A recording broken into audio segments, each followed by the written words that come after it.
Abba Père, merci pour tout ce que tu fais pour nous chaque jour. Merci de nous inonder sans cesse de tout ton amour, de toute ta foi, de toute ton espérance. Merci de nous faire persévérer tous jusqu'au bout. Cela quoi qu'il puisse nous arriver, à nous et nos familles. Merci de nous inonder de ton amour, mais aussi pour nos familles, nos amis, nos connaissances. Merci que nous puissions proclamer ton immense amour et ton évangile au monde entier. Et comme tu le dis dans ta parole, que Jésus nous a réconciliés avec toi, enfin toi le Père, et que tu nous as offert d'être des ministres de la réconciliation, des ambassadeurs, comme quoi nous devrons proclamer ta réconciliation au monde en Jésus-Christ. Merci de bénir abondamment Fleur et toute sa famille, Izeki et toute sa famille, Mathieu et toute sa famille, et tous ceux qui écouteront et qui se connecteront. Merci de, comme tu le dis dans ta parole, dans Acte 1, verset 8, que nous allons encore actualiser aujourd'hui, mais nous recevrons une puissance, la puissance de ton Saint-Esprit survenant sur nous, et nous serons tes témoins dans chacune de nos villes, dans tous nos pays, et jusqu'aux extrémités de la terre. Tu nous dis que tout ce que nous demanderons avec toi par la prière, nous le recevrons. Tu nous dis que tout est possible à celui qui croit, et car rien n'est impossible à toi, mon Dieu. Donc merci que nous puissions nous accrocher à toutes tes belles promesses. Tu nous dis aussi, j'aimerais laisser encore un des derniers versets dans Jean 14, verset 12, où tu nous dis, en vérité, je vous le dis, celui qui croit en moi fera les mêmes œuvres que je fais, il en fera même de plus grandes parce que je m'en vais au Père. Donc merci pour toutes ces belles promesses. Merci de faire de nous des Béréens qui avons des sentiments plus nobles que les autres, parce qu'on accueille ta parole tout entière avec beaucoup d'empressement et de joie, et on l'examine chaque jour pour voir si tout ce qu'on nous dit est exact. Et merci de faire de nous ton reste et tes saints qui gardons tes commandements, ainsi que le témoignage de Jésus et la foi de Jésus. Merci pour tout. Au nom de Jésus, amen. Bon, alors, il va faire aujourd'hui, pouvons-nous avoir confiance, avoir quoi? Confiance en la Bible. Donc oui, ça y est, l'étude est finie. Non, je plaisante.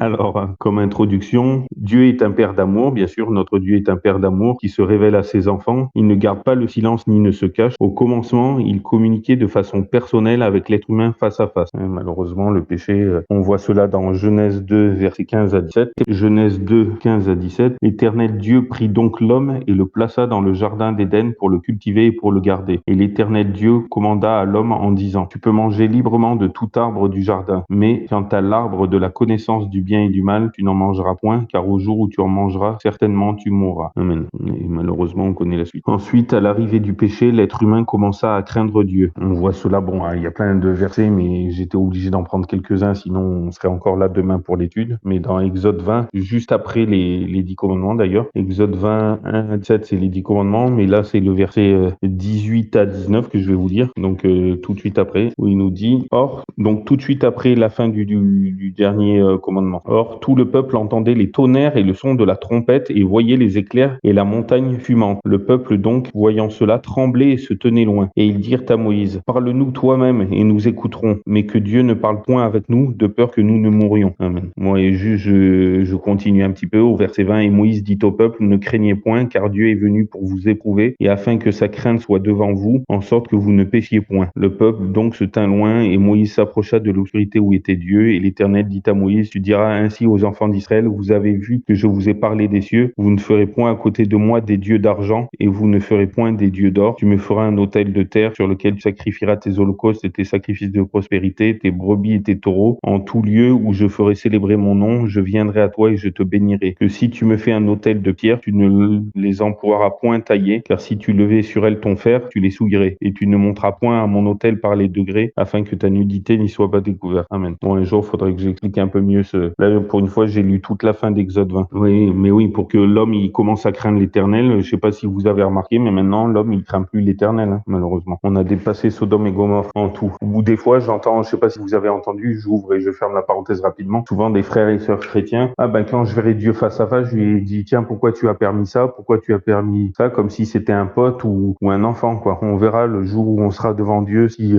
on ose lever les yeux à lui et si on osera dire toutes ces choses. Enfin bref, bon, je ferme la parenthèse. Oui, c'est un ami, mais c'est pas non plus comme s'ils avaient des reproches à lui faire. C'est plus lui qui aurait des reproches à nous faire. Bon, bref. Alors ensuite, à l'arrivée du péché, l'être humain commença à craindre Dieu. Bon, ben, on a vu Exode 20, même je vous ai lu la fin, jusqu'à la fin, mais il y a aussi, et à se cacher à lui, ben, on voit ça dans Genèse 3, verset 10, hop, alors, Genèse 3, verset 10, au verset 9, et l'Éternel Dieu appela Adam et lui dit, où es-tu? Et il répondit, j'ai entendu ta voix dans le jardin et j'ai craint parce que je suis nu et je me suis caché. Amen. Vous voyez, même quand l'homme il se cache de Dieu, ben, Dieu nous cherche toujours. Il nous dit, où es-tu à chacun de nous? Alors le Créateur se mit à communiquer son message par le biais de certains de ses serviteurs, généralement appelés prophètes. Souvent, ils reçurent l'ordre de l'écrire. Par exemple, on voit cela dans Apocalypse 1, 11, que je vais vous lire. lire. Alors, bon, le verset 10, je fus ravi en esprit le jour du Seigneur et j'entendis derrière moi une grande voix comme celle d'une trompette qui disait, je suis l'alpha et l'oméga, le premier et le dernier. Ce que tu vois, écris-le dans un livre et l'envoie aux 7 églises qui sont en Asie, à Éphèse, à Smyrne, à Pergame, à Thyatire, à Sardes, à Philadelphie et à Laodicée. Certaines traductions de Apocalypse 1, verset 10 vont dire un dimanche. Je fus ravi en esprit un dimanche, mais c'est peut-être une Bible sur 5 qui le dit. Les autres disent le jour du Seigneur. Et bon, bref, un jour, je ferai une étude là-dessus.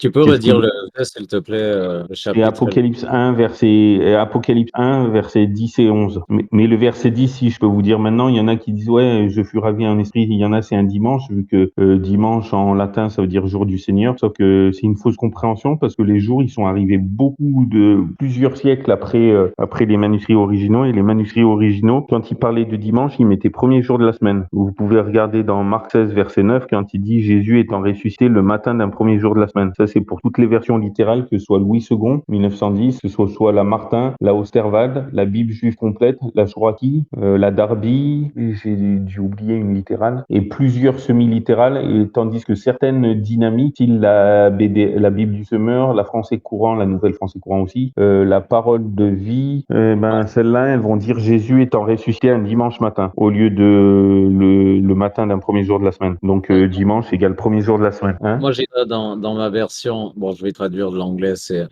j'étais dans l'esprit en le jour de Yahweh et j'entendis derrière moi une grande voix comme un chauffard ou une trompette, je crois que ce serait si je traduis. Ouais. C'est un chauffard, c'est une Ouais, c'est corne de une corne bélier. auquel ils appelaient quand il y avait des grands rassemblements. Voilà, exactement. Au fait de l'Éternel, par exemple, le Yom Kippour, la Pâque, la Pentecôte, etc. Et Et oui, et pour en revenir, oui, au début et au commencement et à la fin du sabbat aussi. ouais, ouais. Et pas que du sabbat hebdomadaire, hein, du sabbat annuel, des Ouais, fêtes annuelles cérémonielles, quoi. Les 7, il y en a 7. exactement. Entre la Pâque, la fête des prémices, la fête des gerbes, là c'est à peu près les trois, ça se suit les trois premières. Après il y a la Pentecôte, donc c'est 50 jours après la Pâque. Ensuite il y a, attends, 3, 4, il en manque deux. Ensuite il y a le jour des expiations, le Yom Kippour et la fête des tabernacles. Ouais, c'est la dernière. Donc la première fête de l'année c'est Pâques et la dernière fête de l'année c'est fête des tabernacles ou Ouais, des tentes. Et ça on l'a dans Lévitique 23. Un jour on pourra l'étudier si vous voulez.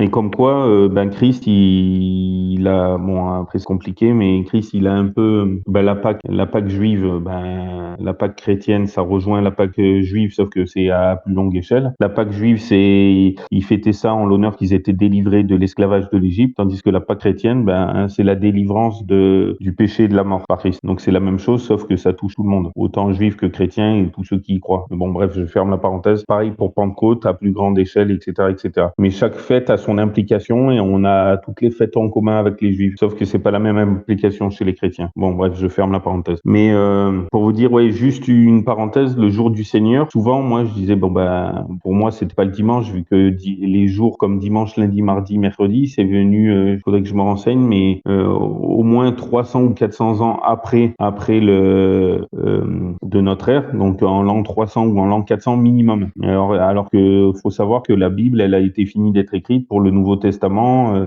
à la fin du 1er siècle après Jésus-Christ ou au début du 2e siècle, donc 200-300 ans avant, quoi. Et donc en fait, quand il parlait de dimanche, il disait premier jour de la semaine. Et quand il parlait de jour du Seigneur, ou ça voulait dire le jour du sabbat parce qu'il est maître du sabbat et que c'est son jour, il dit souvent, ou alors c'était le jour de son retour. Mais ça, là, il y a plein de textes bibliques qui, bon, je vais juste vous les citer parce que c'est vrai que c'est pas dans l'étude, mais juste pour les citer. Alors attendez que j'aille sur hop.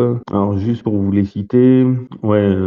Alors c'est le jour du sabbat car il est maître du sabbat. Donc il y a Marc 2,28. Ainsi le Fils de l'homme est maître même du sabbat. T'as Matthieu 12,8. Car le Fils de l'homme est maître même du sabbat. Luc 6,5. Et il leur dit le Fils de l'homme est maître même du sabbat. Et la deuxième pensée, et non le premier jour de la semaine appelé beaucoup plus tard le dimanche. Et le deuxième pensée, c'est le jour de son retour, jour de délivrance son peuple, ses enfants, ses amis. Sophonie 1 verset 14 qui nous dit le grand jour de l'Éternel est proche. Le grand jour de l'Éternel, vous voyez, il est proche et vient en toute hâte. La voix du du jour de l'Éternel retentit, là l'homme vaillant lui-même pousse des cris amers. Et Malachie 4:5 ou Malachie 3:23, parce qu'il y a des versions où ils n'ont pas de 4e chapitre de Malachie, donc ça sera Malachie 3:23, et ceux qui ont 4 chapitres, ça sera 4:5, où il dit, voici, je vais vous envoyer Élie, le prophète, avant que le jour grand et redoutable de l'Éternel vienne. Donc, vous voyez, quand on dit jour du Seigneur, quand on voit jour du Seigneur dans la Bible, eh ben, c'est ou le jour du Shabbat, du sabbat, ou le jour de son retour, mais non le premier jour de la semaine. Parce que quand ils parlent du dimanche, ils disent le premier jour de la semaine, ou dimanche dans les versions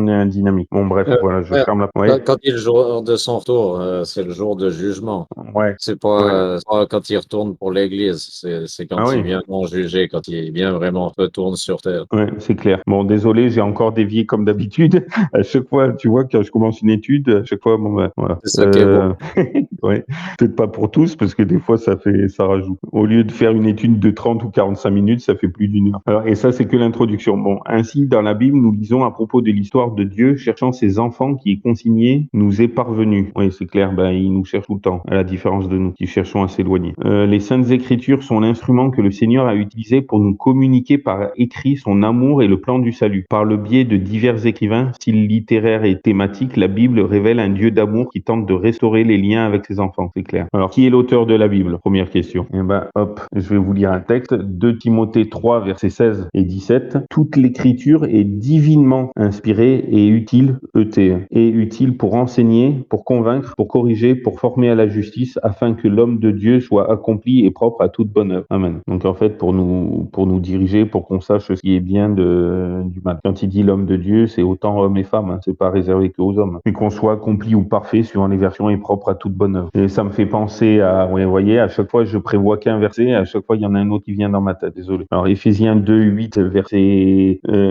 8 à 10. Car c'est par la grâce que vous êtes sauvés par le moyen de la foi, et cela ne vient pas de vous, c'est le don de Dieu. Ce n'est point par les œuvres afin que personne ne se glorifie, mais le verset 10, il y en a souvent qui disent, ah ben, il n'y a pas besoin de faire d'œuvre, il s'arrête au verset 9, mais le verset 10, car nous sommes son ouvrage, ayant été créés en Jésus-Christ pour les bonnes œuvres que Dieu a préparées d'avance afin que nous y marchions. Amen. Alors, la Bible fut écrite par 40 écrivains humains, 39 plus précisément. Enfin, je sais plus si c'est 39 ou 40, mais environ 40. Je parle pas des deutérocanoniques ou des apocryphes. Deutéro, ça veut dire deuxième canon. Deutérocanonique, ça veut dire deuxième canon, c'est le canon des catholiques ou des orthodoxes qui ont encore un autre canon par rapport aux catholiques qui ont rajouté. Donc je parle pas où ils sont appelés apocryphes, donc je parle pas de la Bible protestante entre guillemets, bien que j'aime pas trop ce terme-là. Donc des 66 livres, c'est écrit par 40 écrivains environ et sur un espace de 1600 ans, 1500, 1600 ans. En effet, le Premier Testament, il a été écrit du 15e siècle avant Jésus-Christ jusqu'au 4e siècle avant, ou on va dire je sais même pas si c'est,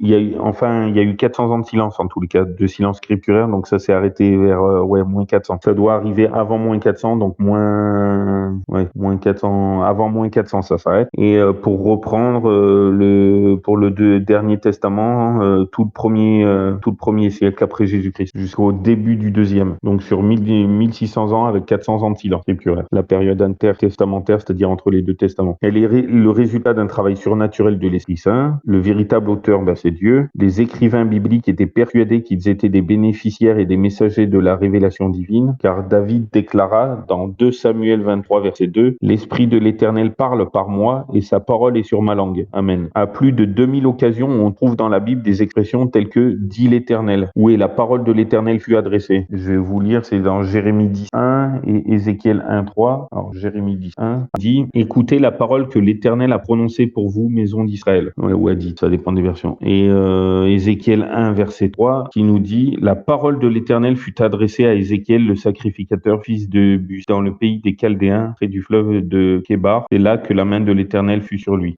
Donc l'auteur de la Bible, on voit que c'est Dieu, c'est des hommes inspirés par Dieu. Et dans le deuxième épître de Pierre, au chapitre 1, au verset 20 et 21. Donc 2 Pierre 1, 20, 21. Sachez tout d'abord ceci, que nulle prophétie de l'Écriture ne vient d'une interprétation particulière. En gros, ça veut dire que ça vient pas des hommes. Et verset 21, car la prophétie n'a point été apportée autrefois par la volonté humaine, mais les saints hommes de Dieu, étant poussés par le Saint-Esprit, ont parlé. Amen. Et ça me fait penser à Amos 3, 7 et 8, qui nous dit, c'est dans les petits proverbes après Daniel, qui nous dit, car le Seigneur l'Éternel ne fait rien sans avoir révélé son secret à ses serviteurs les prophètes. Donc comme quoi il nous dit tout par avance. Et le verset 8, le lion rugit, qui ne craindrait? Le Seigneur l'Éternel parle, qui ne prophétiserait? Amen. Ça veut dire autant on voit un lion rugir, on a peur. Surtout il paraît que les lions ils rugissent juste avant de manger. Ou ils bâillent juste avant de manger.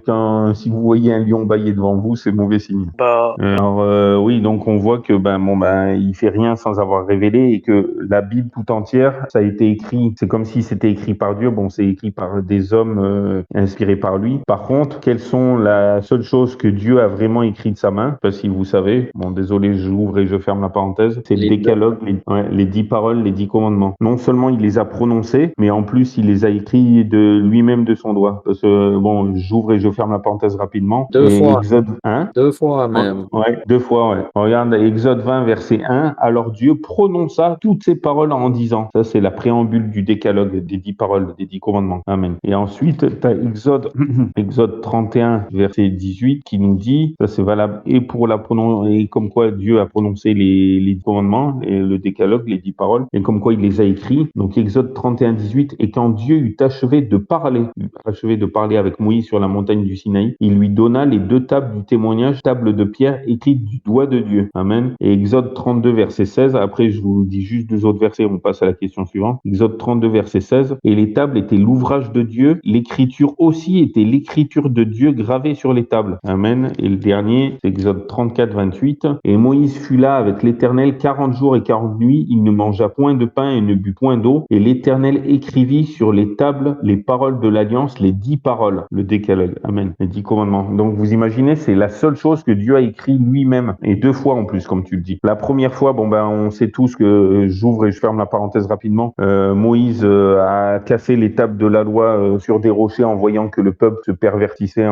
avec un veau d'or et qui dansait et qui faisait la fête, qu'ils avaient fait un veau d'or. Et donc la deuxième fois, je paraphrase, mais Dieu lui a dit, voilà, je te donne les pierres, taille-les toi-même, donc en forme de tablette comme les premières. La première fois, c'est tout Dieu qui avait fait. Il avait pris les pierres, il les avait taillées, plus il avait gravé les 10 paroles, les 10 commandements dessus. Et là, la deuxième fois, Dieu, il prend les pierres, il donne à Moïse, il lui taille-les, je vous trouverai les références. Taille-les toi-même. Par contre, il les a réécrits à nouveau. Donc la deuxième, qui n'a pas été cassée, c'est une coopération divino-humaine. Alors que la première, c'était que Dieu avait fait. La deuxième, Moïse les a taillés en forme de tablette. L'air de Dieu dit, Dieu, tu les as cassés, tu vas les refaire. Mais par contre, je vais les regraver à nouveau. Bon, je ferme la parenthèse. Et ça, c'est tout entre Exode 20 et Exode 30. Faudrait que je trouve, j'ai plus trop la référence. Alors, pouvons-nous faire confiance en la Bible, même et surtout si nous ne comprenons pas tout? Je vais vous citer Acte 17, verset 11. Ces Juifs de Bérée avaient des sentiments plus nobles que ceux de Thessalonique. Ils reçurent la parole. À l'époque, c'était le Premier Testament. Le dernier, le deuxième n'était pas encore écrit, ou il était en train de s'écrire, avec mais pour nous, aujourd'hui, ce serait la Bible tout entière, les 2 testaments. Avec beaucoup d'empressement, ils examinaient chaque jour les Écritures pour voir si ce qu'on leur disait était exact. Amen. C'est ce qu'on devrait tous faire. Donc Dieu ne nous demande pas de croire aveuglément. Il dit que nous devons tout examiner avant de croire. Beaucoup ne croient pas parce qu'ils ne comprennent pas en toute sincérité, ou ils ne veulent pas croire, ou ils ne veulent pas comprendre, pardon. Mais d'autres aussi ne croient pas parce qu'ils ne désirent pas croire, comme je vous dis. L'apôtre Pierre avertit qu'il y a dans certains cas des concepts bibliques, que je vais y venir, difficiles à comprendre dans les personnes ignorantes et mal affermies en tordent le sens, comme celui des autres écritures pour leur propre ruine. C'est dans 2 Pierre 3,16, je vais vous lire même un petit peu avant parce que où ça commence au verset 15. Alors, croyez que donc verset 15, 2 Pierre 3,15, et croyez que la longue patience de notre Seigneur est votre salut, comme Paul, notre frère bien-aimé, vous l'a aussi écrit, selon la sagesse qui lui a été donnée, et comme il le fait dans toutes ses épîtres, donc toutes les épîtres de Paul, quand il y parle de ces choses, parmi lesquelles il en est de difficile à entendre, à comprendre, que les personnes ignorantes et mal assurées ou affermies tordent, comme les autres écritures, donc c'est-à-dire pas que celles de Paul, toutes les autres, à leur propre perdition. Mais le verset 17, vous donc, bien-aimés, qui êtes avertis, soyez sur vos gardes, de peur qu'entraînés par l'égarement des impies, vous ne veniez à déchoir de votre fermeté, mais croissez dans la grâce et la connaissance de notre Seigneur et Sauveur Jésus-Christ. À lui soit gloire et maintenant et pour le jour d'éternité. Amen. Amen. Ouais. C'est vrai que souvent l'être humain,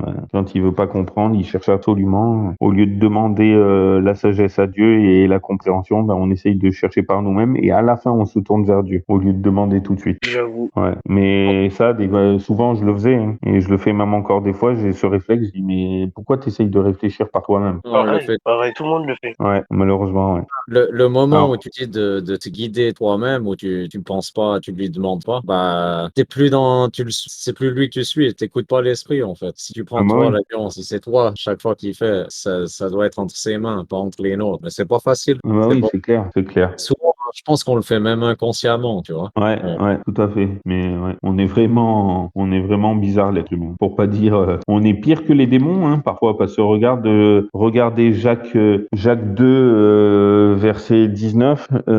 Tu crois qu'il y a un seul Dieu, tu fais bien. Les démons le croient aussi, ils en tremblent. Donc ça veut tout dire. Hein. Ça veut dire que si eux ils croient en Dieu parce qu'ils savent qu'il existe, et ben nous l'être humain, des fois on doute de l'existence de Dieu, donc on est même pire que les démons. Et eux, ils ont une foi morte, quoi, vu qu'ils croient en Dieu, mais ils en tremblent. Oui, ils croient, mais ils acceptent pas. Ils veulent pas le Voilà. suivre.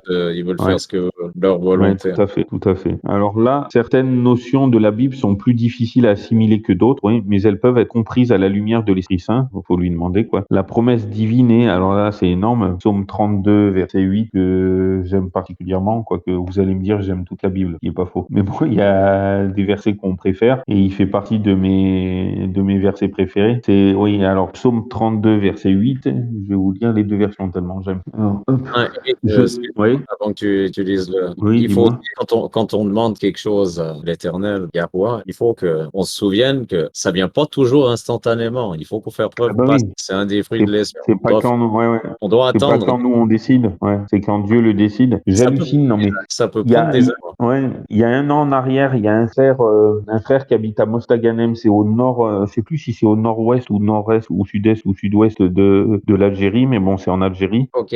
Et lui, c'était un ancien musulman et il est devenu chrétien il y a plusieurs années, mais je sais pas depuis combien de temps. Et à un moment, il me pose une question sur bon, je sais pas vous, mais il y a pourtant j'aime Dieu, j'aime la Bible, mais il y a des passages dans la parole qui me gênent et que j'aime pas forcément étudier, ou que ça me gêne ou que je trouve inutile. Enfin, je trouve inutile, bien qu'il y a rien d'inutile, mais on a chacun nos préférences. Et ben une fois, il me pose une question sur on pourrait étudier ensemble la parabole de l'économe infidèle. Wow. Et puis en moi-même, ben c'était un tout nouveau ami. En moi-même, je dis purée, mais c'est un ami, je vais dire oui, mais j'avais pas envie du tout d'étudier parce qu'en plus j'aime pas. Il m'aurait dit les guerres folles ou que tout le monde aime ce truc ou le fils prodigue ou je sais pas ou un Corinthiens 13 sur l'amour. Là, tout de suite, j'aurais dit ah bah ouais super. Ou sur le retour de Jésus ou sur les 10 commandements que c'est mon que c'est mon dada, c'est mon comment dire, c'est mon leitmotiv, mais c'est aussi ce que je m'y connais le plus. Mais là, purée, j'y connaissais rien. Je dis oui, Dieu. Et je dis oui. Il me pose des questions et avant, je prie, mais je saurais pas refaire là. Et ben, c'est venu au fur et à mesure. Puis il dit ah merci, jamais personne m'a expliqué comme ça. Et donc c'est énorme. Oui, c'est énorme quoi. Enfin, c'est énorme comme quoi Dieu il agit et on a pu faire l'étude tranquille et j'étais surpris et moi qui aimais pas ce texte parce que j'avais pas envie de l'étudier, ben j'ai aimé. C'est énorme. De toute façon, même Ça, si vous êtes comme moi, vous avez une petite tête, mais et que je suis pas théologien tout ça, mais si vous êtes sincère et qu'on aime sincèrement Dieu et sa parole, ben il nous fera comprendre le minimum quoi. exactement. Bah, je crois que c'est dans Jean ça parle. Il nous dit qu'une fois qu'on connaît la sainte doctrine ou hein, une fois qu'on connaît la bonne nouvelle, c'est l'esprit qui nous guide. On a besoin de Ouais. personne. C'est que ça Ah bah doit être. oui, c'est clair. Donc, après, je dis pas qu'il faut pas écouter ouais, vos frères et sœurs ou des choses comme ça. Non. Oui. Mais au final, c'est quand même l'esprit qui doit guider. C'est de là qu'on Ouais. doit, Ah c'est bah là oui, qu'on c'est clair. doit réaliser notre attention ou la plus grande partie. Ouais, c'est clair. Alors, pour en revenir, donc, ah oui, donc le psaume 32, verset 8, dans la version Louis II, elle nous dit, je t'instruirai et te montrerai la voie VOIE que tu dois suivre. Je te conseillerai, j'aurai le regard sur toi. Amen. Et Osterwald, ça doit être à peu près pareil. Hein, je te rendrai intelligent, m'a dit l'Éternel, je t'enseigne t'enseignerai le chemin où tu dois marcher, je te conduirai, mon œil sera sur toi. Amen. Ouais, c'est pas tout à fait pareil, mais ça veut dire la même chose. Je te rendrai intelligent. D'accord. Au lieu de je te conseillerai. Au lieu de je t'instruirai. Oui. Remarque, instruire, c'est rendre intelligent aussi. Alors, acte 8, pardon, pas acte 1. Acte 8, versets 30 et 31, nous dit, et Philippe, étant accouru, entendit qu'il lisait le prophète Ésaïe et lui dit, comprends-tu bien ce que tu lis? Il parle à l'eunuque le Saint-Esprit a envoyé vers l'eunuque éthiopien qui était en train de lire le prophète Ésaïe 53. Il lui répondit, comment le pourrais-je? Quelqu'un de me guide. Et il pria Philippe de monter et de s'asseoir auprès de lui. Ouais, donc c'est énorme. Amen. Ces versets nous rappellent que le Seigneur se sert également des êtres humains pour guider ses enfants. Et souvent, vous voyez, je sais pas si vous êtes comme moi, mais souvent je me disais, mais pourquoi il envoie pas des anges pour parler au monde qui croirait mieux? Parce que des personnes comme moi, je connais pas sa parole, je suis pas théologien. Bon, je suis un peu passionné, un peu beaucoup, mais j'ai pas réponse à tout, très loin de là. Je suis très très mauvais débattant, même si je connais un peu la Bible grâce à Dieu. Mais des fois, je dis, mais pourquoi moi? En plus, certaines personnes vont dire, ah ben toi tu me parles de ça. Plusieurs fois, j'ai entendu parler. Ah ben si, le jour où tu seras parfait, je t'écouterai. Mes parents, je dis, ben il m'écoutera jamais quoi. Mais sauf que ces personnes qui sont éternellement insatisfaites, même si un ange parfait venait leur parler, ils seraient capables de trouver encore un moyen de dire, ah ben t'es pas humain, tu comprends pas nos faiblesses humaines, donc t'écoutes pas. Donc tu vois, il trouverait toujours quelque chose à dire quoi. Mais quand on te dit je t'écouterai quand tu seras parfait, j'ai pas de conseils à recevoir de toi ou d'enseignement, bon ben là t'es un peu coincé quoi. Bon, à part prier pour cette personne, c'est tout ce que tu peux quoi. C'est vrai que je suis pas parfait, mais bon, je suis très loin de l'être, personne ne l'est malheureusement. En fait, Eric, si on était capable d'être parfait, on n'aurait plus besoin d'un sauveur. Oui, c'est vrai, tout à fait. Qui est l'auteur de la Bible? C'est Dieu. Pouvons-nous faire confiance à la Bible même et surtout si nous ne comprenons pas tout? Ben oui. Et on va voir par la suite aussi pourquoi. Et comment l'unité de la Bible se révèle-t-elle? Donc ça, c'est énorme. Dans 2 Pierre 1, verset 21, nous dit, car ce n'est pas par une volonté d'homme qu'une prophétie a jamais été apportée, mais c'est poussé par le Saint-Esprit que des hommes ont parlé de la part de Dieu. Amen. Excuse-moi, Ouais. Eric. Non, vas-y. Une des questions, là, est-ce Ouais. qu'on peut avoir confiance en la Bible? Ben, si on n'a pas confiance dans la Bible ou dans les paroles de l'Éternel, ça va être compliqué d'avancer, hein? C'est Comment clair. est-ce que tu es guidé par l'Esprit si tu n'as déjà pas confiance dans ce qui est écrit? C'est écrit. Bah oui, Ça comme va tu pas. vois, par exemple, certains musulmans, ils essayent d'étudier la Bible, mais pour la réfuter. Donc, ça me fait penser tout à fait aux astrologues devins et satrapes de la cour c'était pas Babylone, c'était les Mèdes ou les Perses. Bon, bref, tu sais, quand ils mettent Daniel dans la fosse au lion, à un Oui, moment, ils se sont dit, bon, bah, il est trop droit, ils sont jaloux de lui, et je paraphrase. Et ils disent, bon, ben, comment on peut l'avoir? Puis il dit, ben, on va regarder dans le livre de sa loi comment le faire chuter. Et puis il voit qu'il est qu'il prie Dieu 3 fois par jour, même plus. Et puis il dit, bon, ben, voilà, il peut pas s'empêcher de prier Dieu. Il dit, ben, on va faire une loi au roi pour dire que pendant 30 jours, il n'y ait que toi qu'on prie et aucune autre divinité. Et puis il va dire, ok. Et puis il va imposer son sceau, alors que la loi des Mèdes et des Perses, elle est irrévocable. Et après, vous voyez, il a mal au cœur. Et quand on dit, ben voilà, Daniel, il est en train de prier son Dieu. Et il dit, ben, je peux pas revenir sur ma loi. Donc il a mal au cœur parce que c'était un ami pour lui, Daniel. Et il le jette au lion. Et toute la nuit, ben, et sur le matin, il le sort de là. Mais après, il jette les intendants qui étaient qui ont voulu faire périr Daniel. Ben, c'est retombé sur eux. Mais pour vous dire, un contre-exemple, si on scrute les Écritures pour essayer de faire chuter, eh ben, c'est les Écritures qui vont nous aplatir. Ça va tomber sur la personne. Mais par contre, si on scrute les Écritures pour, par exemple, je vais vous dire une histoire vraie. Je sais pas si je vous l'avais dit. C'était peut-être 2 ans avant le confinement. J'étais allé à Lyon, c'est à 100 km de chez moi, pour pas un séminaire, mais je sais pas comment ça s'appelle, un truc d'un jour. Ça s'appelle Jésus utilise mon potentiel. Jump, ça s'appelle. C'était pour apprendre pour apprendre un peu plus sur la Bible, comme je suis passionné, pour apprendre à faire des disciples, voilà. Et une fois, il y a un pasteur, il a expliqué. Il me dit, il y avait une de son église, donc elle tombe amoureuse d'un athée. Et le mec, l'athée, c'était un patron d'un bar. Et ce bar était à côté de l'église adventiste du 7e jour jour de une des églises adventistes du 7e jour de Lyon, là où elle était. Et comme les deux étaient amoureux l'un de l'autre, puis il s'est dit, et pour lui, le christianisme, c'était une maladie et l'adventisme encore pire. Et puis il s'est dit, bon, ben, par surprise, je vais y aller un samedi matin à l'église pour voir ce qu'ils disent, à l'école du sabbat. On étudie la Bible, il y a l'école du sabbat, il y a quelques chants et après il y a la prédication. Bon, il y va, il a été bien accueilli. Il dit, purée, ils étudient la Bible tous ensemble, c'est pas que les enfants, c'est les adultes et puis c'est par groupe. Et chacun pose des questions un peu comme on fait là à l'étude. Donc il dit, ah, c'est pas mal comme échange, je vais revenir. Il savait peut-être que j'étais là. Il est revenu un deuxième coup, un troisième coup, un quatrième coup. Et le pasteur, quand il m'a dit ça il y a 2 ans, il dit, bah, ça fait 1 an et demi qu'il vient tous les samedis maintenant. Donc, vous voyez, lui, il a voulu en savoir plus pour lui dire c'est qu'une secte, faut sortir de là. Et c'est lui qui y est resté. Donc, ça dépend si on agit par amour. Il a voulu sauver sa copine de ce truc qu'il pensait être une maladie. Et du coup, c'est lui qui s'est pris au piège. Donc après, ça, vous voyez, ça dépend de nos intentions. Si nos intentions sont mauvaises, ça retombe sur nous. Mais des fois, nos intentions sont mauvaises, mais Dieu les transforme aussi. Regardez l'apôtre Paul, qui était seul, qui persécutait. Il croyait bien faire, mais après, c'est retombé sur lui, mais il est devenu, après Dieu l'a transformé. Donc certains musulmans qui essayent de réfuter la Bible, eh ben c'est eux qui se cassent les dents. Des fois, ils deviennent croyants et ils deviennent chrétiens par la suite. Ah, Ou c'est le sinon, que tu avais cité auparavant. Je sais hein? plus quel verset que tu avais cité là. Ah oui, c'était quoi? 3 Pierre 16. 2 Pierre 1, 21, non? Je- je- Ah, sinon j'avais cité 2 Pierre 3, 16. Voilà, c'est ça. 2 Ouais. Pierre, c'est bien ça. Que difficile à comprendre, dont les personnes ignorantes et mal affermies tordent le sens comme celui des autres écritures pour leur propre ruine, c'est ça? Ouais, bah, ceux qui viennent pour essayer, qui Ah bah oui. viennent, si, en fait, si tu viens pas avec un cœur pur, laisse tomber, tu verras Ouais. pas. L'écriture, elle Bon, est ou ça bien. retombe sur toi, ou des fois Dieu peut te transformer. Hein. Regarde, moi, tu m'aurais connu, vous m'auriez connu il y a 12 ans en arrière.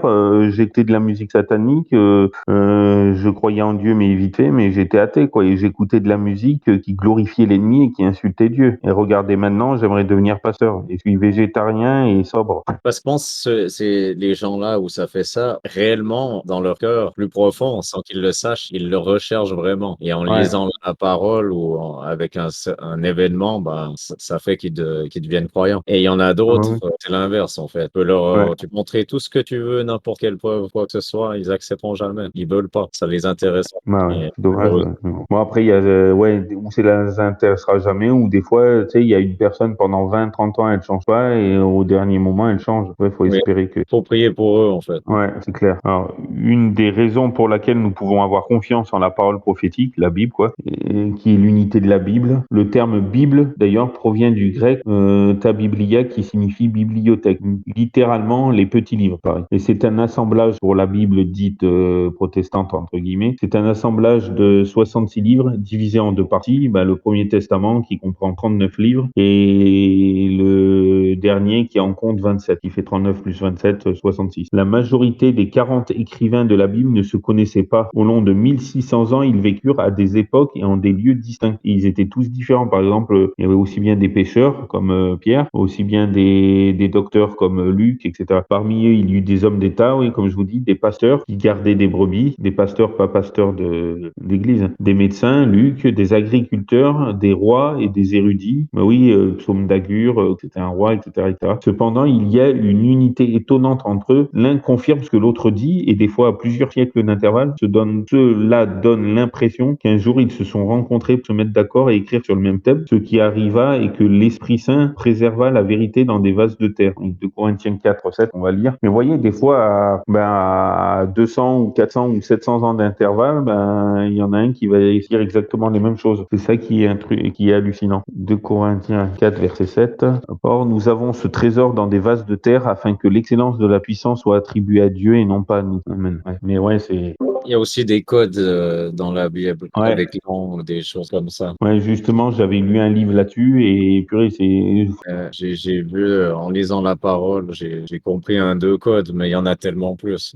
Ouais, c'est clair. Bah, rien que le tétragramme, je sais pas si je l'avais dit hier ou avant, je sais plus quand on s'est vu. Et parler, c'est Oui, et juste. ben le tétragramme YHWH, qui veut dire la main, après louange, souffle, homme, après clou, ongle, clou, crochet, fait ongle, et ensuite louange souffle homme, et ben ça fait Yod, ça représente 10 en chiffre, Oui. H ça représente 5, W 6 et H 5, donc ça fait 10 plus 5 plus 6 plus 5, ça fait 26, et 26, 2 plus 6 ça fait 8, et 8 ça représente l'infini. Quand on met un 8 sur le côté, qu'on le couche à moitié, et on met un plus ou un moins devant, ça fait plus infini ou moins infini en mathématiques. Bon bref, je ferme la parenthèse. Mais c'est énorme. Et le mot Elohim, je me suis renseigné aussi. Alors le mot Elohim, ça fait 1 plus 1 plus 30, donc ça fait 31, plus 5, ça fait 36, plus Yod, ça fait 10, donc 46, plus même 40, donc ça fait 36 plus 40. Hein? Alors attends, je vais relire. Donc 1 plus 30, ça fait 31, plus 5, ça fait 36, 36 plus Yod, ça fait 46, 46, 46, ah oui, 46 plus même, ça fait 40, donc ça fait 86. Et 86, 8 plus 6, ça fait 14, et 14, vous savez ce que ça représente? La royauté. David, le premier roi, parce que Saül, il le comptait pas vu que c'était un mauvais roi, mais le roi David qui compte l'étoile de la vie pour les Juifs, et ben le roi David, et pourquoi on dit souvent que Jésus, il est le descendant de David, et on dit pas de Saül, on dit toujours de David, et comme quoi on dit David c'est le premier roi, parce que David, si on additionne la valeur de ces chiffres, ça fait 14, et ça représente la royauté. D, ça vaut que je dise pas de bêtises, ça vaut 4, A ça vaut 0, V ça vaut 6, I ça vaut 0, et D 4, 4 plus 6 plus 4, ça fait 14. Et dans Matthieu, quand il dit il y a 14 générations entre Abraham et le roi David, donc ça fait roi, 14 générations entre David et la déportation à Babylone, ça fait encore roi, comme quoi ça signifie une autre fois roi, et 14 générations entre la déportation de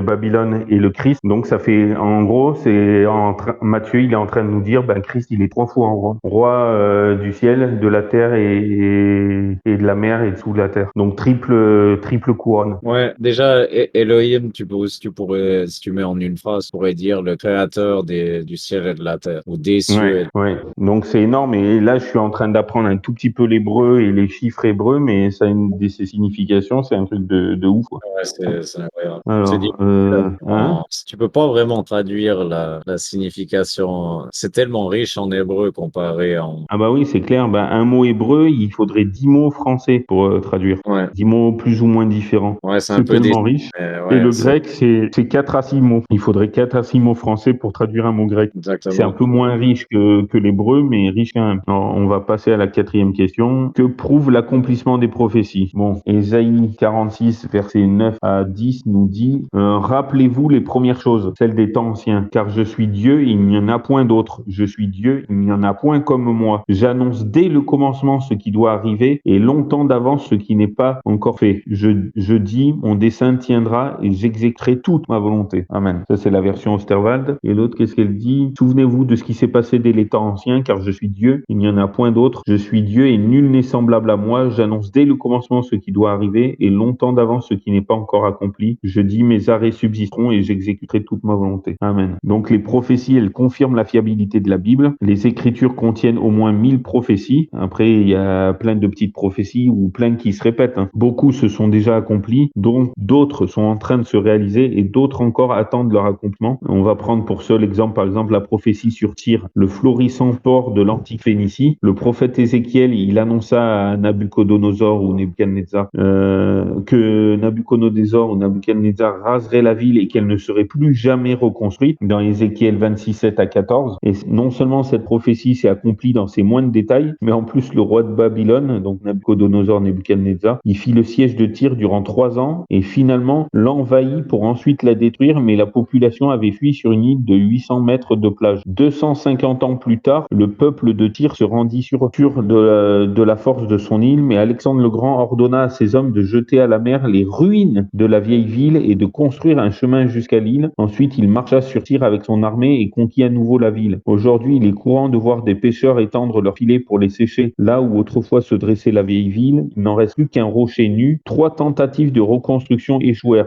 Comme quoi Ézéchiel 26, verset 14 dit « Je ferai de toi un rocher nu, tu seras un lieu où l'on étendra les filets, tu ne seras plus rebâti, car moi l'Éternel, j'ai parlé, dit le Seigneur l'Éternel. » Amen. Vous imaginez? Ah ouais, c'est Les incroyable. hommes ont essayé par 3 fois de la reconstruire. Par 3 fois, même les ruines ont été détruites. Et c'est vraiment un rocher nu. Et ça, c'est qu'une toute petite prophétie. Hein. Si je vous parle, C'est faudrait vrai. que si je vous parle par exemple Daniel 9 là, sur les 70 semaines prophétiques, ça s'est réalisé à la lettre.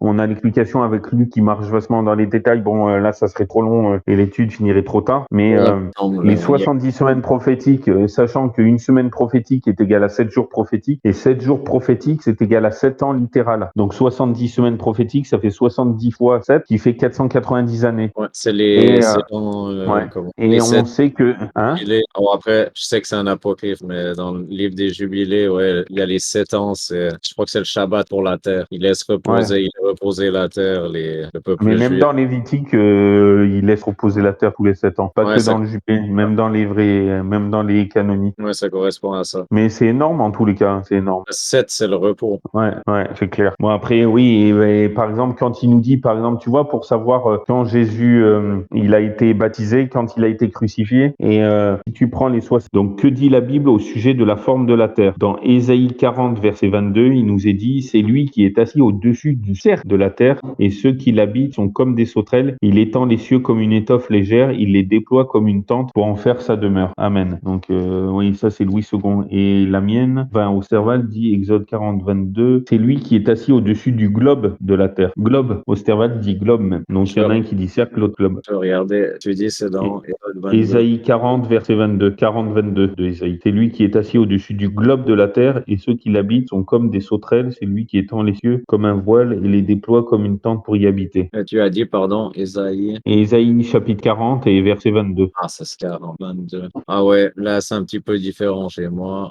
Dit quoi, cercle ou globe? C'est celui qui établit les contours de la Terre. Ah oui, c'est un peu différent. Bon, Là, ça donne même pas une forme. Enfin, ouais, les cirque, contours, ça, on ne sait pas si c'est circulaire ou machin. Ouais. pas savoir la Bon, forme dans cette version. en tous les cas, ouais, dans l'Antiquité, beaucoup pensaient que la Terre était plate, mais Isaïe avait déjà assuré qu'elle était comme un cercle ou un globe. Et le terme hébreu qu'utilise Isaïe pour cercle est le mot kug, K-H-U-G, qui désigne une sphère. Ah bah tu vois, donc globe, c'est même mieux au Serval que la LSG, la loose. Il y a, Complètement différente d'une chose plane. il y a d'autres versets qui parlent de la forme de la Terre. Ouais, bon après j'en ai pris qu'un, mais complètement différente d'une chose plane, carrée ou rectangulaire. Et il y en a qui pensent que la Terre est plate parce que quand il dit aux extrémités de la Terre, donc extrémités après c'est façon de parler, mais il y en a qui le prennent littéralement. Ah ben tiens, la Terre elle est rectangulaire ou carrée. Non. Il y a aussi Comment le, je crois qu'il y a un hein? verset où elle repose sur 4 piliers. Ouais, Je sais dans quel verset c'est. Laisse-moi regarder. je Mais crois que après, c'est Job.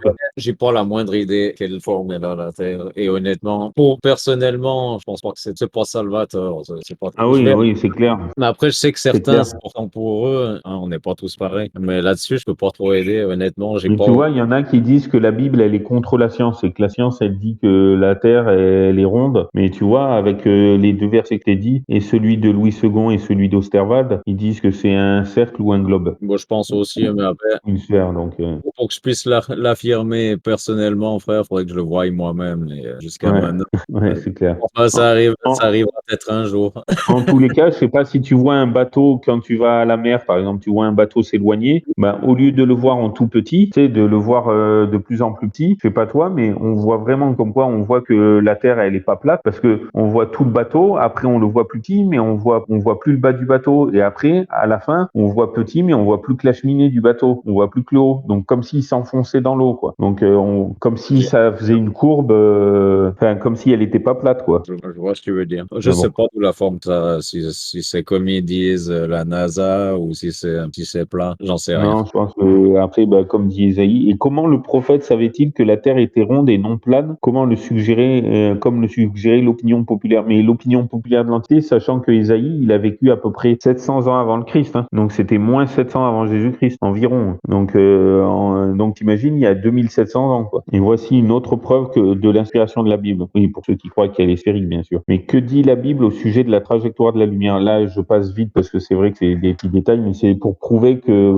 quand la science, elle dit la Bible, c'est pas un livre de science, c'est vrai. Mais quand ils disent disent que la science, elle contredit toute la Bible. Ben, pas toujours. C'est surtout ces deux questions-là pour prouver que la Bible va aussi du côté de la science parfois, et inversement. De quoi t'allais dire? J'ai trouvé quelques versets. Après, c'est très vague, hein. Ouais. Je sais pas si je peux vraiment pour moi, c'est Si, pas mais assez dis pour qu'un. conclusion, mais il y a 1 Chronique Ah oui. 16:30. Alors Il y attends, a, je vais noter. il y a 1 Donc, Samuel 2, verset 8. alors, 1 Chronique 16:30 et 1 Samuel 2, 8. 1 Samuel 2:8. Oui. Isaïe 11:12. Ah oui. Isaïe 40:22, c'est celui qu'on a fait avant, là, que t'avais. Et il y Ouais. a Job 26:7. Ah, tu vois, je savais qu'il y avait un job, mais je savais plus. Bon, ça Ok. continue, hein, il y en aura une panoplie, hein, mais Ok. Bon, bah, déjà, ça en fait un, deux, trois, quatre. Quatre de plus que le mien. il y en a pas mal Cinq dans en le tout. Job. Ouais, c'est clair. Et il y a Ouais, bah, Matthieu. merci. euh, Mathieu aussi? Je me ouais, rappelle pas, il est dans ouais, Matthieu. ça parle de la terre, mais ça parle pas de sa forme. Il y Ah. a pas qui parle de la forme, tous les versets. Ah ouais, bah merci. Bon, Euh, j'ai noté. Alors, que dit la Bible au sujet de la trajectoire de la lumière? Alors, Job 38, verset 19 nous dit: Où est le chemin qui conduit au séjour de la lumière, et les ténèbres, où ont-elles leur demeure? Ben, Job 38, verset 19, mais attends, moi, oui, au Cerval va dire: Où est le chemin du séjour de la lumière, et les ténèbres, où est leur demeure? Ouais, c'est pareil. Et en fait, ce texte dit que la lumière voyage par un chemin, et en hébreu, ça se dit derek, qui signifie littéralement sentier ou voie VOIE. J'essaye d'apprendre quelques mots par-ci par-là. Jusqu'au XVIIe siècle, donc c'est-à-dire de 1101 jusqu'à 1700 pile, ou 1699, 1600 à 1199, on croyait que la lumière surgissait de façon instantanée. Donc vous imaginez au XVIIe siècle, alors que Job, ça serait à peu près à 100 ans près, il aurait vécu à peu près en même temps qu'Abraham, certains historiens disent. Et Abraham, c'est 1800, 1900 ans avant Jésus-Christ, environ. Voire il y en a qui disent 2000. Bon, entre 1800 et 2000. ouais, donc, Donc ouais, vous imaginez, ça veut dire entre 3800 et 4000 ans ouais. avant nous. Donc comment ils peuvent savoir ça? Il peut pas savoir ça de lui-même. Enfin bon, bref. Donc il sait que c'est le chemin qui conduit au séjour de la lumière. Mais là, il parlait pas que spirituellement, hein. Moi, je vais Mais être honnête. Isaac, Je pense qu'ils étaient bien plus avancés par le passé qu'on l'est maintenant. ouais, Je sais c'est clair. Ah pas, bah oui. ça sonner bizarre pour certains, mais il y a certains monuments qui est construit et tout, on n'est pas capable de les refaire. Ouais. Et pourtant, ils n'avaient pas des télescopes comme maintenant et plein de toutes les avancées technologiques, mais ouais. Mais Je sais pas. Isaac Newton, je sais pas en quelle période il a vécu lui, prouva que la lumière est composée de petites particules qui voyagent en ligne droite. Plus tard, Christian avec deux A Huygens proposa la théorie de l'onde et de la lumière, et Hall Romer mesura la vitesse de la lumière lorsqu'elle voyage dans l'espace. Bon, on ne me demande pas comment ils ont fait. Aujourd'hui, on sait que la lumière est une sorte d'énergie qui rend les objets visibles et qu'elle voyage en ligne directe par le biais de particules appelées photons à une vitesse de 300 000 km par seconde. Comment l'auteur du livre de Job put-il parler de la lumière voyageant sur un chemin alors que la vitesse de la lumière ne fut découverte que plusieurs siècles plus tard, même presque plusieurs millénaires, parce que la Bible est la parole inspirée de Dieu. Oui, c'était juste, bon, c'est vrai que c'est pas pour notre salut, mais pour dire comme quoi la Bible, elle contredit pas toujours la science, et inversement. Je suis Mais comme d'accord. quoi, tu as vu, il y a des auteurs de la Bible, t'imagines, Job, si c'est 1800 ans avant Jésus-Christ, ça veut dire il y a 3800 ans, il disait que la lumière prenait un chemin, quoi. Et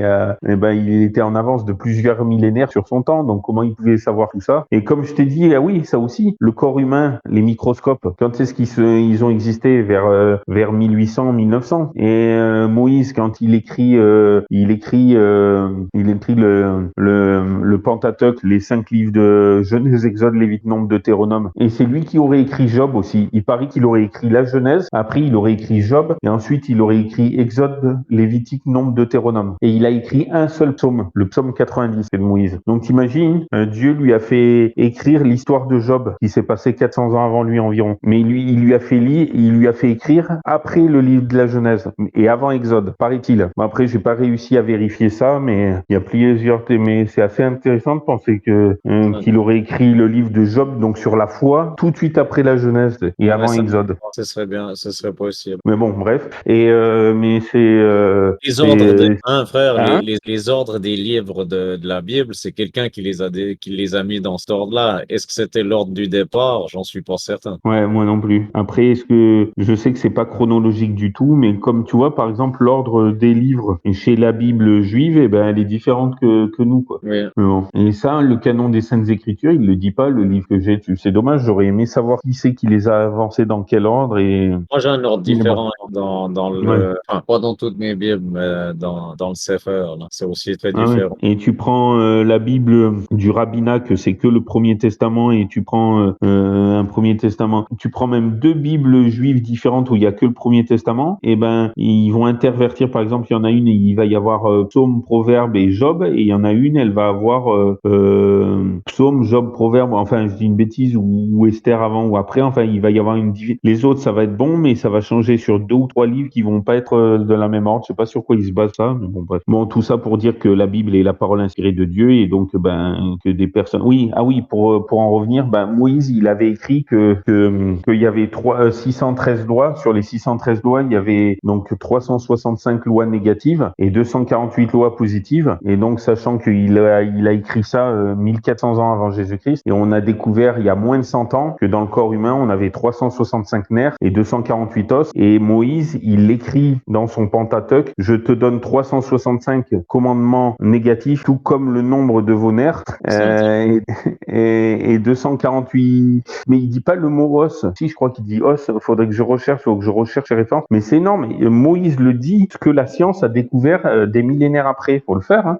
Comme quoi, c'est pas après. J'arrive pas à comprendre comment on peut mettre en doute la Bible, alors que bon, bref, en commentaire. Parce Avec qu'ils ont tout ça, ça peut pas être des coïncidences. Enfin, Ouais, en fait, les gens, ils lisent pas, en fait. Ils ont pas lu, c'est juste qu'ils ont entendu de quelqu'un d'autre et ouais. oui, Et ils puis restent, toutes les prophéties qui se sont qui se sont révélées justes. Enfin bref. Bon. Alors malheureusement. quel pouvoir entre guillemets a la Bible dans la vie de celui qui la lit avec sincérité? Bon ben Hébreux 4 verset 12, ça c'est énorme, car la parole de Dieu est vivante et efficace, plus tranchante qu'une épée quelconque à deux tranchants, pénétrante jusqu'à partager âme et esprit, jointure et moelle. Elle juge les sentiments et les pensées du cœur. Donc une des plus grandes preuves de l'inspiration biblique est peut-être son pouvoir entre guillemets de transformer les êtres humains à la ressemblance de Christ, celui qui le veut bien sûr. C'est pour ça que j'ai mis celui qui la lit avec sincérité. La lecture d'un livre peut changer une de nos idées personnelles et des fois même au fur et à mesure qu'on le relit, on redécouvre des choses différentes et suivant notre foi, parce que des fois on a la foi ou la confiance en dents de scie, et ben on va s'approprier plus, on va être plus touché à certains moments que d'autres. Mais la Bible a la faculté de changer le cap de notre vie. Le pouvoir des Saintes Écritures a transformé le cœur de tout type de personnes, incluant des criminels, des bandits et des fraudeurs, les convertissant en personnes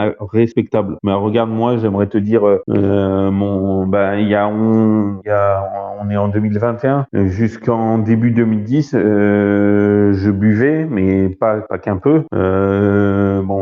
Je fumais. Bon, ça c'est pas. Mais je mangeais tout. J'écoutais de la musique satanique. Et pourtant, j'étais aide-soignant à côté de nuit. Mais je me croyais. Et avant d'être aide-soignant, j'avais les cheveux jusqu'aux omoplates, les cheveux longs jusqu'aux omoplates, avec t-shirt tête de mort, perfecto et Santiago. Ah bah, j'ai les cheveux presque la même longueur que t'avais avant. Oui, mais bon, t'as pas des t-shirts tête de mort. Oh non, tu penses genre comme ça. Et j'écoutais des musiques qui glorifiaient l'ennemi et qui insultaient Dieu, quoi. Oh bah, J'osais écouter ces merdes. je crois qu'on est tous pareils, hein.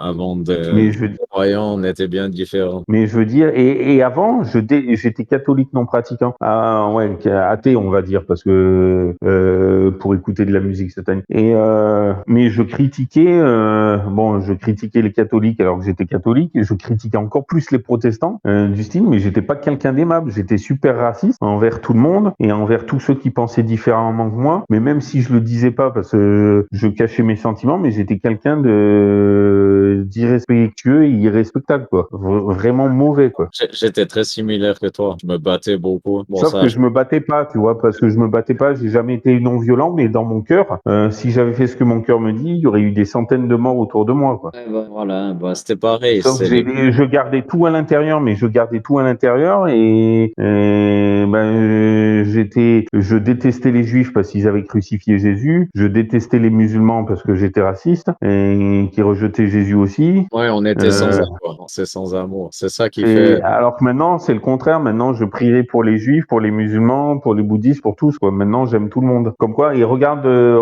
Jean. Alléluia. Avec son frère, on l'appelait les fils du tonnerre et après, on l'appelait l'apôtre de l'amour.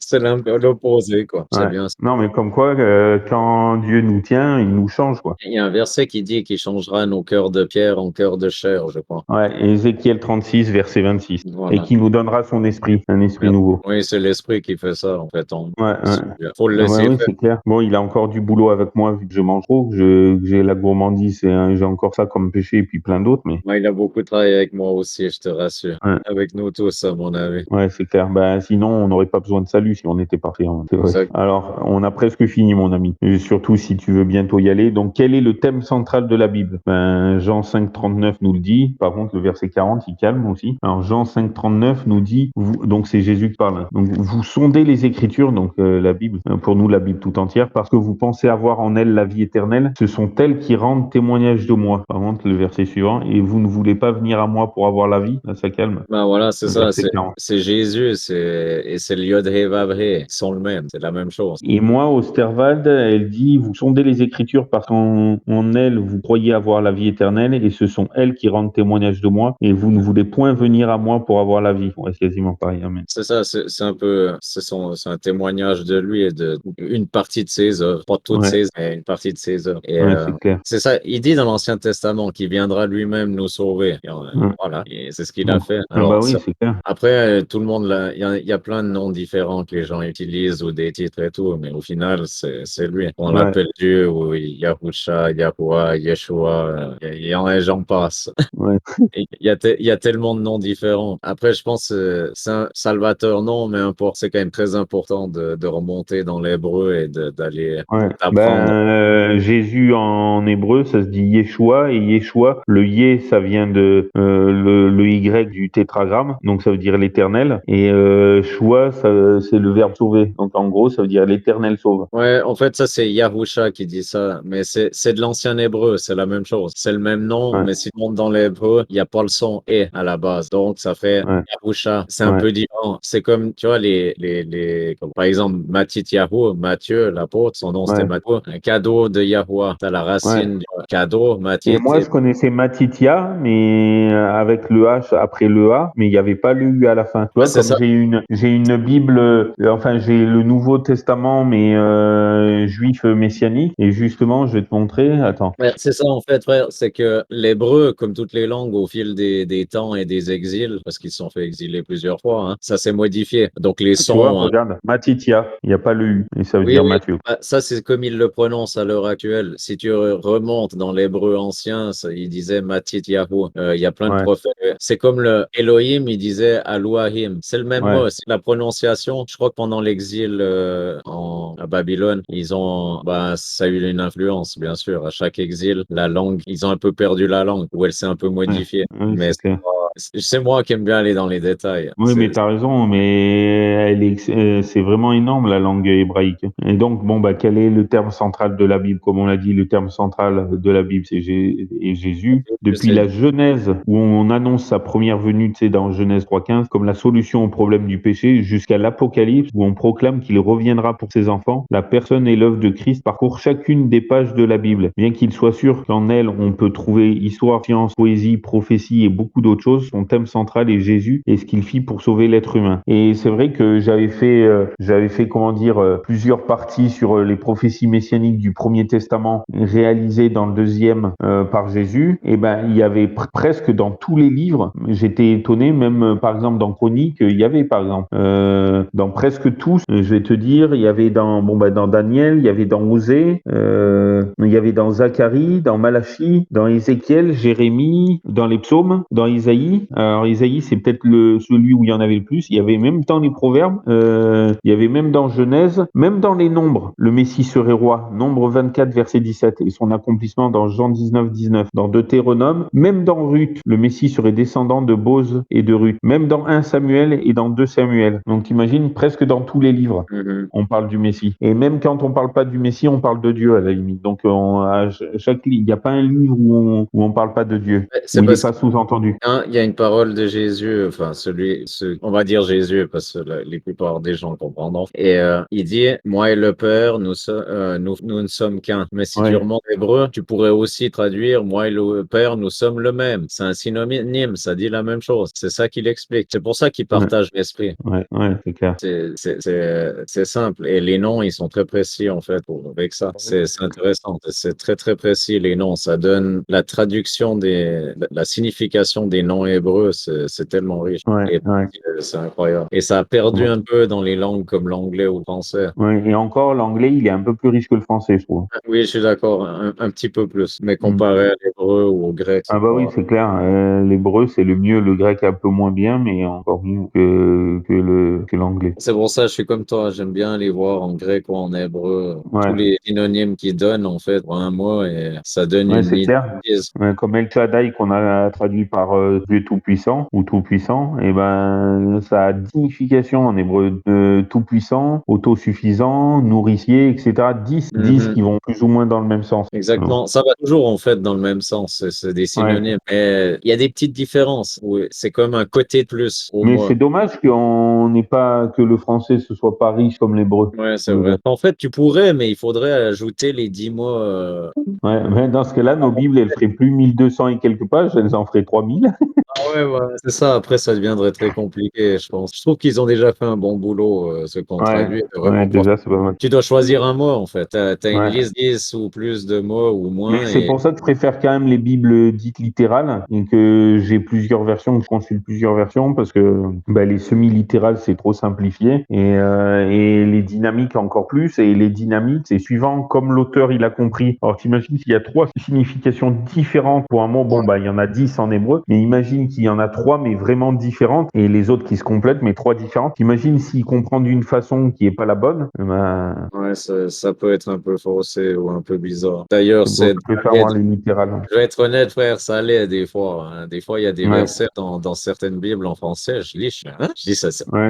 ça dit l'inverse de ce que les versets d'avant ils disent. Je dis là, il y a un Ah bah problème. oui, Et quand je c'est vais pour ça que je préfère avoir plusieurs. ouais, tu compares les versions des fois, parce qu'il y a des fois, il y a des trucs bizarres. C'est assez rare, je dois dire. Ouais. Mais ça m'est Ah oui, des arrivé. fois ça se contredit, ouais. Ah, des fois, je suis là, comment ça? Attends, des fois, je me dis, bête, ou bien j'ai rien compris, ou c'est quoi? Alors, je relis plusieurs fois, je dis, non, non, il y a vraiment un problème. Alors, quand je commence à comparer, je me dis, OK, je pense qu'ils ont Ouais, juste une erreur dans la. Oui, ouais. c'est pas une erreur, c'est une vue un peu. Ils ont choisi une série de mots ça change ouais, ça change un peu le sens, quoi. Mais c'est assez rare. Et honnêtement, n'importe quelle Bible, enfin, je connais pas toutes les Bibles, mais en tout cas, les Bibles un peu plus anciennes, je pense qu'on peut prendre plus ou moins n'importe laquelle. On arrive en Hmm. général au message, au final. Ah bah oui, c'est clair. Ouais. Mais oui, il y a des petites différences. C'est pour ça, il y en a qui disent, oh, cette Bible, elle est mieux que l'autre. Honnêtement, je Ouais, il m'en n'y a fous. pas de Bible mieux. Les littérales, en général, c'est mieux. Mais par exemple, c'est vrai que maintenant, je suis plus sur Osterwald, mais des fois, je préfère aller sur Louis II ou la Bible juive complète, ou Darby, ou Martin, ou Exactement. Chouraki. Parce que des Ouais, fois, il y en a une qui va apporter ce que l'autre apporte pas. Enfin, je vais plus saisir une nuance avec une. exactement. Tu vois, moi, je dis soit, j'ai la King James en anglais, j'ai le Sefer, là, le Head Sefer, livre divin, je crois qu'il dirait en français. Ouais, J'utilise cette version-là. Puis en français, les versions que tu as dit, là, Sterval, Wisborne. ouais, Une bonne comparaison et en plus entre deux langues, ça. Et aussi, tu ouais. as le Tongs où tu peux retourner dans les. Ouais, l'application Strong, c'est vraiment bien. Ouais, quand j'ai un doute ou qu'il y a quelque chose de bizarre, je vais toujours regarder là-dedans, comparer avec Ouais, les autres. Moi, c'est ce qu'on doit faire. ouais, ouais, Mais, bah ouais, parce que c'est clair. moi, ça peut. Alors, ça veut pas dire que tu seras pas sauvé, mais c'est dommage de pas le faire parce que sur certaines parties, tu vas pas comprendre ce que la parole elle dit. Et, Ouais. des fois, à cause de ça. Et des fois, c'est un peu essentiel, alors, ce que Oui. la parole dit. Après, l'esprit peut te le montrer aussi, hein. Ouais, c'est clair. Des fois, c'est essentiel une compréhension et suivant comme l'autre l'a traduit. Mais bon, ouais. De toute façon, que celui qui manque de sagesse la demande à Dieu tout simplement, qui lui donnera sans reproche. Jacques 1, verset 5. Alléluia. Alors, quel est le but des Écritures? Romains 15, verset 4 nous dit or tout ce qui a été écrit d'avance l'a été pour notre instruction, afin que par la patience et par la consolation que donnent les Écritures, nous possédions l'espérance. Amen. Et ça c'est Louis II et Osterwald. Or tout ce qui a été écrit autrefois a été écrit pour notre instruction, afin que par la patience et la consolation que donnent les Écritures, nous possédions l'espérance. Ouais, c'est quasiment pareil. Amen. Donc la vie est un apprentissage permanent. Le jour où vous cesseriez d'apprendre, vous cesseriez de vivre. La Bible fut donnée par Dieu pour l'enseignement de tout l'être humain, de tous les êtres humains. Il ne s'agit pas d'un enseignement commun, mais dont le but est de générer l'espérance dans le cœur humain afin d'affronter sans peur les tempêtes de cette vie. Et ça, il y en a. Il est vrai que la Bible fut écrite dans des temps anciens et que les habitudes ont changé, mais l'être humain continue d'être le même, toujours. Ses craintes sont semblables à celles des générations d'autrefois. C'est la raison pour laquelle la Bible est un livre qui s'adresse à l'homme de chaque époque. Et notamment, quand je te disais qu'on a tous 365 nerfs, à part amputation ou problème, mais quand il dit dans toute la Bible tout entière, ne crains pas 365 fois, ben c'est valable pour tous les hommes, on a tous 365 nerfs, et ça veut dire que c'est pour dénouer des temps de chacun de nos 365 nerfs, donc c'est merveilleux ça, c'est merveilleux. Et alors, bon, quelle est la source de la vérité? Donc Jean 17 nous dit, sanctifie-les par ta vérité, ta parole est la vérité. Amen. Donc la vérité est basée sur des concepts humains qui génèrent le relativisme et la pluralité qui conduisent inévitablement à l'insécurité. C'est les concepts humains qui génèrent, pas la vérité. Enfin, la vérité qui est basée sur ces concepts. Mais du point de vue biblique, la vérité n'est pas un concept, mais une personne concrète et réelle qui est là pour toujours. Ben, Jésus dit, je suis le chemin, la vérité et la vie, nul ne vient au Père que par moi, dans Jean 14, verset 6. Ce fait génère la certitude et la confiance dans le cœur humain. La Bible est le moyen par lequel Dieu veut communiquer avec nous. Si nous l'étudions quotidiennement, nous verrons l'accomplissement des promesses divines dans la vie, mais nous ne devons pas la lire de façon précipitée et par habitude. Nous devons plutôt nous demander comment ce passage peut-il m'aider à résoudre mes problèmes aujourd'hui, et comment le comprendre, comment l'appliquer, et y a-t-il quelque chose que je dois faire ici pour être heureux? Il est important de lire le même passage plusieurs fois et dans plusieurs versions différentes et de méditer dessus. Ouais, de demander et de prier, hein, Et de demander la sagesse. exactement. Et regarde, tu vois, par exemple, dans l'Osterwald, j'aime moyen la version, mais dans Proverbe 22, 19, là, pour une fois, je préfère la Louis II, qui dit, afin que ta confiance repose sur l'Éternel, je veux t'instruire aujourd'hui, oui, toi. Et l'Osterwald, elle est moins, celle-là, elle me claque en pleine figure, alors que l'Osterwald, Proverbe 22, 19, elle est moins, enfin, pour moi, hein. Et attends, je vais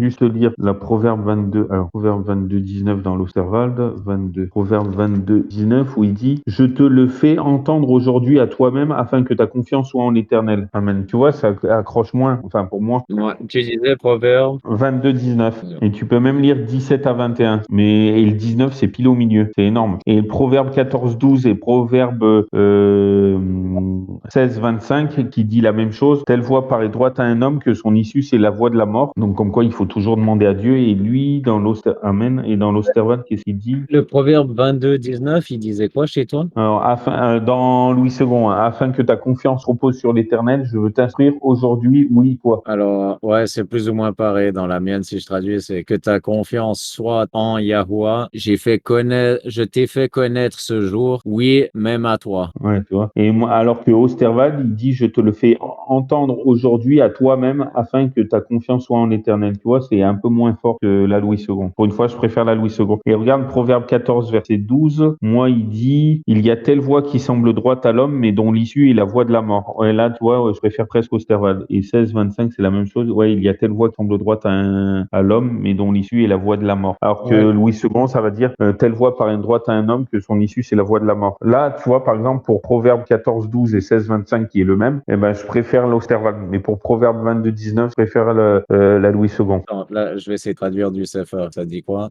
Ici, il y a un chemin qui semble droit ou juste, pardon, qui semble juste pour un homme ou à un homme, mais la fin de celui-ci, hein, donc du chemin, sont les voies, hein, au pluriel de la mort. Ouais, tu vois. Alors, je sais pas si c'est plus ou moins précis pour toi, mais ça dit la même Ouais, C'est c'est juste clair. que la grammaire est un peu différente. Là, je traduis plus ou moins mot pour mot en adaptant la grammaire. Ah Alors, bah oui. fais ça de tête, désolé, hein, c'est un peu. Non, mais c'est bien. Et puis, c'est dommage, je sais pas comprendre l'anglais. Et est-ce que, oui, vu que je vais te laisser y aller, après, tu veux prier ou tu veux que je prie Comme tu veux. pour clôturer? Ah bah, ou vas-y si tu veux. On n'a qu'à faire les deux. Ouais. Vas-y, commence et je terminerai Ouais, avant de... ok. Ah bah Père, merci de bénir abondamment mes bien-aimés chers frères et sœurs et amis, tous ceux qui ont été connectés et tous ceux qui écouteront. Merci de bénir nos familles. Merci de nous faire comprendre ta parole et surtout que nous puissions la mettre en pratique. Merci de nous tenir prêts pour ton retour. Tu nous dis dans ta parole aussi, merci de hâter ton retour. Merci tu nous dis aussi ce qui est pas encourageant, que l'iniquité s'accroît parce que l'amour du plus grand nombre se refroidira dans Matthieu 24 verset 12. Mais tu nous dis au verset suivant, mais celui qui persévérera jusqu'à la fin sera sauvé. Donc merci de nous inonder de ton amour afin que l'iniquité diminue jusqu'à disparaître totalement, mais on sera qu'un petit nombre malheureusement d'après ce verset. Mais merci de nous faire tenir, patienter et nous accrocher à toi et à tes saintes écritures et de nous préserver de tous les pièges de l'ennemi. Merci de bénir abondamment Mathieu, Déborah, nous tous et merci de faire infiniment au-delà de tout ce que nous savons te demander et penser. Au nom de Jésus, Amen. Amen. Abba Yahweh, je te demande de bénir les gens qui nous écoutent. Je te demande de les guider vers ta vérité. Je te demande également de continuer à nous guider, nous, ici présents, de bénir tout le monde qui nous écoute, ainsi que nous et les gens de ce serveur, tous les frères et sœurs à travers du monde. Je te demande d'envoyer ta paix et ton amour à ceux qui vivent des tribulations, hein, ceux qui sont dans le besoin. Je te demande également de pardonner nos péchés, ceux dont nous sommes conscients, ainsi que ceux qu'on fait inconsciemment. Parce que de ceux-là, on doit en faire pas mal. Je te demande de nous remplir tous de ton amour, de ta paix, de ta joie, et remplis-nous de ton esprit pour les moments difficiles qui vont arriver. Au nom de Yahweh, Amen.